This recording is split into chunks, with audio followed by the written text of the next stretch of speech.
అని వాళ్ళు వీళ్ళు ఎన్నెన్ని అన్న పసి పిల్లవాడు నవ్వాడు.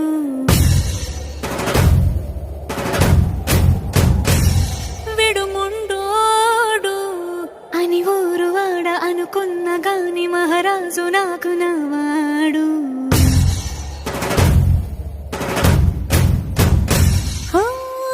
మాట పెడుసైనా మనసులో వెన్న రాయిలా ఉన్నవాడిలోన దేవుడెవరికి తెలుసును నాకన్నా.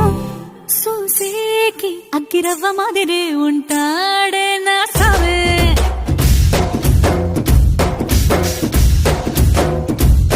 మెత్తాని పత్తి పువ్వుల మరే సంటో